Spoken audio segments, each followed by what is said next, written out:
জিহাদ চলে কাফেরের বিরুদ্ধে, মুসলমানের বিরুদ্ধে জিহাদ চলে না। মুসলমান যদি কোনো অন্যায় করে তো নাহিয়ানিল মুনকার, অন্যায় থেকে তাকে নিষেধ করতে হবে, বুঝাইতে হবে, ফিরাই আনতে হবে। কাফেরের বিরুদ্ধে জিহাদ। আজকে আপনি জিহাদের কথা বলে রাস্তায় গাড়ি ভাঙবেন, আপনি যার গাড়িটা ভাঙলেন সে একজন মুসলমান, সে তার রুটির জন্য, বাচ্চার মাদ্রাসার বেতনের জন্য, সে তার পরিবারের চুলায় আগুন জ্বালানোর জন্য সে রাস্তায় নেমেছে গাড়ি নিয়ে। আপনি আন্দোলনের কথা বলে তার গাড়িটা ভেঙে দিবেন, আগুন জ্বালাইয়া দিবেন। একজন গর্ভবতী মা হাসপাতালে যাবে, সে হাসপাতালে যেতে পারতেছে না, আপনি শুধুমাত্র অ্যাম্বুলেন্স ছাড়বেন। অ্যাম্বুলেন্স নিতে তো 5,000 টাকা লাগে, 10,000 টাকা লাগে। যে কোনো ছোট্ট রোগের জন্য তো অ্যাম্বুলেন্স নেওয়া যায় না। এখন অ্যাম্বুলেন্স ছাড়া আপনি কিছু ছাড়বেন না। আন্দোলনের নাম দিয়ে আপনি অসুস্থ রোগীকে কষ্ট দেবেন, মুসলমানের পেটে আঘাত করবেন, রুটি রুজি বন্ধ করবেন। আল্লাহ রসুল এই আন্দোলনকে এভাবে শিক্ষা দেয় নাই। Islam is the complete code of life. ইসলাম একটি পরিপূর্ণ জীবন বিধান। ইসলামিক বিদায় হজের ভাষণ যেদিন নবীজি দিবে, আল্লাহর নবী জাবালে রহমতে বলছে, আমি কি পৌঁছায় দিতে পারছি? হাল বাল্লাগতু, আমি কি পৌঁছায় দিতে পারছি? 3 বার জিজ্ঞাসা করছে। রসুল পাকে 3 বার জিজ্ঞাসার পরে স্পষ্ট কণ্ঠে সাহাবায়ে কেরাম ক্বালু, তারা বলল বালা, অবশ্যই পৌঁছায় দিয়েছেন। রসুল বলছে আল্লাহুম্মা শাদ, আল্লাহুম্মা শাদ, আল্লাহুম্মা শাদ। হে আল্লাহ, আপনি সাক্ষী থাকেন, আপনি সাক্ষী থাকেন, আপনি সাক্ষী থাকেন যে উম্মত বলছে আমি সব পৌঁছায় দিয়েছি। আল্লাহ বলছে আল-ইয়াওমা আকমালতু লাকুম দীনাকুম ওয়া আতমামতু আলাইকুম নি'মাতি ওয়া রাদিতু লাকুমুল ইসলাম দীনা। আমি আমার দ্বীনকে আজকে পরিপূর্ণ করে দিলাম। দ্বীন ইসলামের উপরে আমি রাদিতু, আমি আল্লাহ খুশি হয়ে গেলাম। তাহলে দ্বীন ইসলাম একটা কমপ্লিট কোড অফ লাইফ। আপনি দাড়ি খুঁজে পান না ইসলামের মধ্যে, আপনি টুপি খুঁজে পান না। আপনি দেখেন মা আতাকুমুর রাসূলু ফাখুযুহু ওয়া মা নাহাকুম আনহু ফান্তাহু।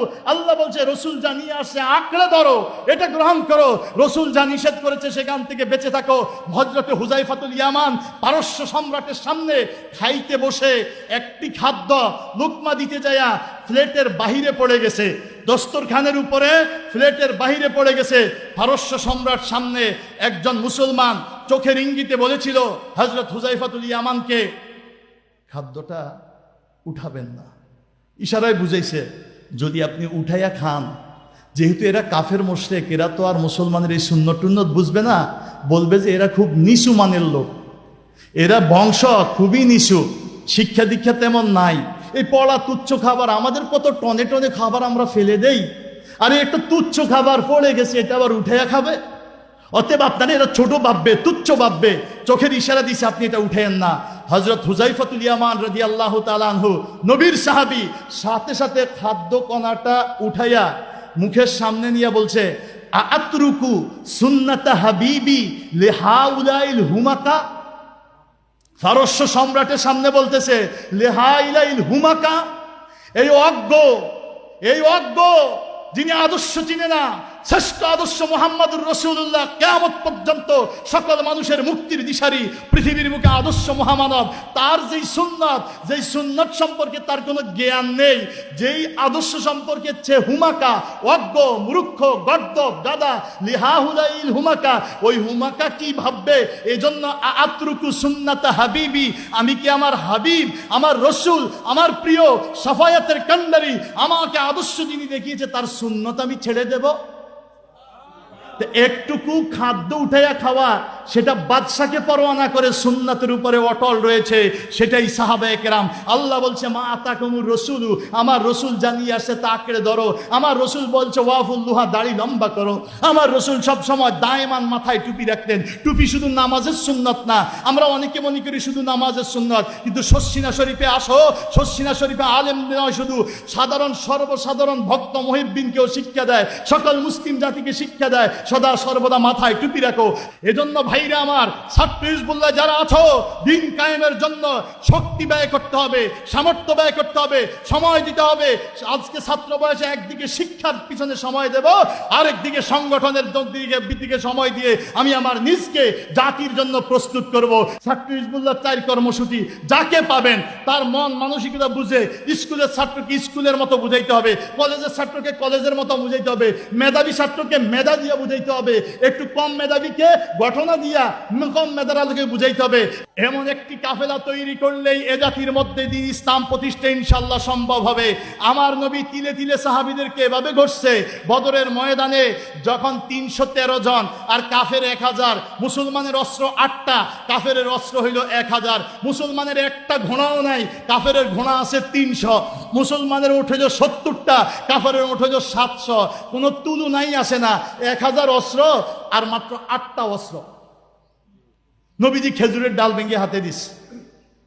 আল্লাহর নবী জিজ্ঞাসা করছে যুদ্ধের প্রকালে যে এখন আমাদের কি করণীয়, কিভাবে কি করব, তোমরা কি থাকবে না যাবে?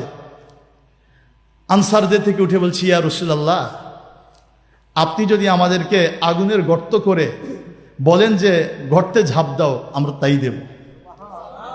আপনি যদি আমাদেরকে বলেন যে সাগরে ঝাঁপ দাও, আমরা তাই দেব। হযরত আবু বকর রাদিয়াল্লাহু উঠে বলছে, মুসা আলাইহিস সালাতু ওয়াস সালাম এবং তার কওম বলছিল, মুসা ইজহাব আনতা ওয়া রাব্বাকা, তুমি আর তোমার প্রভু যায়া আমালিকাদের বিরুদ্ধে যুদ্ধ করো, জিহাদ করো, আমরা যাব না, আমরা এখানেই বসে থাকবো। আমরা আপনাকে সেটা বলবো না, আমরা আপনাকে সেটা বলবো না। আপনি অস্ত্র কয়টা দিয়েছেন, ঘোড়া কয়টা দিয়েছেন, ওইটা আমাদের দেখার বিষয় না। আপনি যা বলবেন আমরা তাই করব, আমরা আপনার সাথে আছি। বলেন না সুবহানাল্লাহ। এমনকি সাহাবায়ে কেরাম যখন তাবু নির্মাণ হয়েছে রসুলের জন্য আর যুদ্ধের জন্য প্রস্তুতি, তখন এসে বলছেন চোখের পানি ছেড়ে, ইয়া রাসূলুল্লাহ, ইয়া হাবিবাল্লাহ, যদি আপনি শহীদ হয়ে যান আর আমরা বেঁচে থাকি, আমাদের স্ত্রী সন্তানরা কোনো দিন এসব ভুলতে পারবে না। আমাদের সংসারগুলো আর সংসার থাকবে না। আপনার শোকে আমরা মিয়মান হয়ে যাব, আমাদের সঠিক জিন্দেগি করা সম্ভব হবে না। ইয়া রাসূলুল্লাহ, এই ক্ষতি কখনো পুষিয়ে আনা যাবে না। কিন্তু যদি আপনি থাকেন, আমরা শহীদ হয়ে যাই, আমাদের বিবি সন্তান সে ধৈর্য ধারণ করতে পারবে। আপনাকে আমরা যেমন ভালোবাসি, আমাদের রেখে আসা ভাইগুলো, স্ত্রীগুলো, সন্তানগুলো তাদের জীবনের চাইতে আপনারে বেশি ভালোবাসে। অতএব আপনি যদি হারিয়ে যান, আমরা বেঁচে থেকে লাভ নাই, বরং আমরা হারিয়ে গেলে আপনি যদি বেঁচে থাকেন তারা সব পাবে, তারা সব পাবে। আপনি থাকলে সবই তারা পাবে। অতএব আপনার প্রতি অনুরোধ, যখন দেখবেন ময়দানে আমাদের গর্দানগুলো উড়ে যাচ্ছে একে একে, আমরা 313 জন, অস্ত্র মাত্র 8টা, ওরা 1000 অস্ত্র, যখন দেখবেন গর্দানগুলো উড়ে যাচ্ছে, তখন আপনি মেহেরবানি করে পিছনের দিকে যা মদিনায় চলে যাবেন। মদিনায় গেলে আমাদের ভাই, আমাদের স্ত্রী, আমাদের সন্তান আপনাকে বুকে আগলায় নেবে। মদিনা আবার প্রতিষ্ঠিত হবে। আপনি শহীদ হতে আসবেন না, আপনি মদিনা চলে যাবেন। কিন্তু আমার রাসূল আলাইহিস সালাতু ওয়াস সালাম, আপনারা জানেন উহুদের ময়দানের চরম বিপর্যয় লগ্নেও নবীজি কিন্তু 1 ইঞ্চিও পিছনে যায় নাই। নবী বলছে, আনা নবিয়ুন, আমি এমন এক নবী, লা কাযিব, যিনি মিথ্যাবাদী নয়। আনা ইবনু আব্দুল মুত্তালিব, আমি পৃথিবীর শ্রেষ্ঠ খানদান আব্দুল মুত্তালিবের বংশধর, আমি মিথ্যাবাদী নবী নয়। নবী সামনের দিকে গেছে। ভাইয়েরা আমার, রাসূলকে সাহাবায়ে কেরাম যেই ভালোবাসাটা ভালোবাসতেন, সুন্নতকে ভালোবাসতেন, আজকে ইসলামের দাওয়াত দেয়, নিজের দেহের মধ্যেই সুন্নতটা প্রতিষ্ঠা করতে পারে না, নিজের দেহে ইসলামটা প্রতিষ্ঠা করতে পারে না, নিজের জীবন ব্যবস্থায়, অর্থনৈতিক জীবন ব্যবস্থায় সুদমুক্ত অর্থনৈতিক জীবন ব্যবস্থা কায়েম করতে পারে না, তারা বাংলাদেশে ইসলাম প্রতিষ্ঠা করে ফেলবে। দাখিল পাশ করা ছাড়া কামেল পাশ করা যায় না, কথা কন। 5ম শ্রেণী পাশ করা ছাড়া বিএ পাশ করা যায়? যদি কেউ বিএ পাস, এমএ পাস করতে হয়, তাকে 5ম, 8ম দাখিল, আলেম, ফাজেল পাস করতে হবে। কথা কন ঠিক না বেঠিক? তাহলে ব্যক্তি ইসলাম প্রতিষ্ঠা না করে, সমাজে ইসলাম প্রতিষ্ঠা না করে তুমি দেশে ইসলাম প্রতিষ্ঠা করবে, এটা অধিক কল্পনা। এটা শুধুমাত্র গদি দখলের একটা চিন্তা ভাবনা হতে পারে। এজন্য জগতের আল্লাহওয়ালা সারসিনা, ফুরফুরা, জনপুর, সোনাকান্দা, সারা বাংলাদেশ নয়, পৃথিবীর বুকের সকল আউলিয়া কেরামের সাধনাই হইল ব্যক্তি সংশোধন, সমাজ সংশোধন, রাষ্ট্র সংশোধন। আমরা এই দিনই মাদ্রাসা করেছি, ছাত্র সংশোধন হবে, আলেম হবে, ইমাম হবে, ওদের দ্বারা মুসল্লি সংশোধন হবে, ওদের দ্বারা এলাকাবাসী সংশোধন হবে। ইনশাল্লাহ বাংলাদেশে একদিন ইসলামের সূর্য উঠবে। এজন্য আমরা বলি, আগামীর দিন বাংলাদেশ ছাত্র হিজবুল্লাহর দিন, ঠিক না বেঠিক? বাংলাদেশ ছাত্র হিজবুল্লাহর মাধ্যমে এদেশে ইসলাম আসতে পারে, ঠিক না বেঠিক? এদেশে এই রসুলের সুন্নাহ কায়েম হতে পারে বাংলাদেশ ছাত্র হিজবুল্লাহর মাধ্যমে, ঠিক না বেঠিক?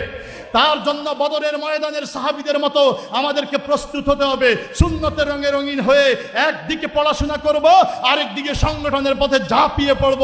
রাজি আছি তো ইনশাআল্লাহ? আল্লাহ আমাদের কবুল করুক, আমিন।